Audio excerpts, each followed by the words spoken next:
Hello folks, my name is David Goldman. I'm an award-winning documentary and portrait photographer filmmaker. I'm recording this little video in my house near the beautiful little town of Lunenburg, Nova Scotia.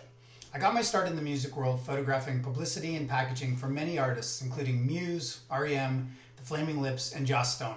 I'm actually the guy that shot the album packaging for Blink-182's Enema of the State. You know the one, with the nurse? For the last 12 years or so, I've been working in the documentary space, creating images for organizations like UN Women, the New York Times, the Globe and Mail, as well as many NGOs. Primarily, I work to bring attention to issues and causes such as human rights, maternal health, and marginalized people. I've worked overseas in India, Cambodia, Bangladesh, Ethiopia, and the Northern Territory of Australia. I love to leverage different technology, such as motion, audio, GPS, and VR to help tell a more compelling story about the subjects and issues I photograph. I'm also someone that rides a motorcycle. I've been riding for about 12 years, but actually I got my license when I was 16. During one of my trips to India, it occurred to me how in developing countries, people primarily use motorcycles as a utilitarian tool, while in the West, or more developed countries, they're considered a luxury item. I was struck how in India, a father would take his kids to school on a motorcycle so they could get an education, then get a job, and ultimately help to get the family out of poverty. I wanted to tell a visual story illustrating how motorcycles do far more than just take a person from point A to point B.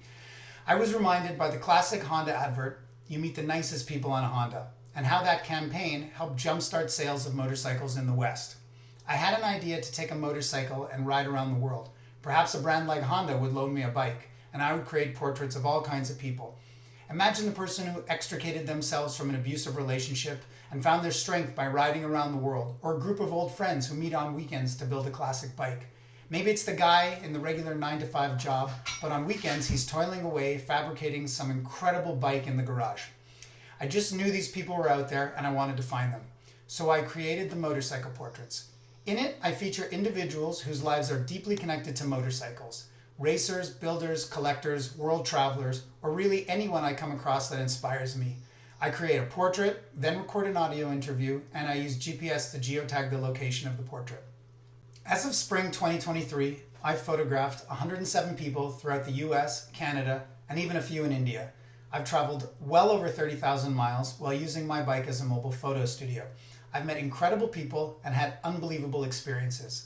All of this during some of the most difficult times we as a global community have had to face thanks to COVID, not to mention all the political and social upheaval as well. But the amazing thing about bikes is that they are a great equalizer. It doesn't seem to matter what your politics are, your religion, your sexual orientation. If you ride, you are accepted, and you tend to be accepting. That is a pretty profound thing to remember in these difficult times. During the summer of 2023, I'll be heading to the UK and Europe to continue the series. I will also be both speaking at and presenting a selection of the images at the ABR Motorcycle Festival in late June. I'll be riding for a little over 3 months, and I have some amazing subjects lined up that I'm really excited to meet and photograph, and then of course share. Then there are the people that I don't even know about yet, the ones I meet on the road or are introduced to from the people I meet. That is definitely part of the adventure. The goal has always been to show the inclusiveness of motorcycling: men, women, black, white, straight, gay, and any variation thereof. You can see the images on the dedicated website, themotorcycleportraits.net, and you can follow me on Instagram, @thedavidgoldmanphoto. If you want to support the series, please have a look at the cool merch that will be available on the website. Thanks for watching, and stick around for some new videos. Some of the videos I'm going to do in the future are how to get a motorcycle on an airplane, which is pretty cool. I've learned a lot, and I'm stoked to share that.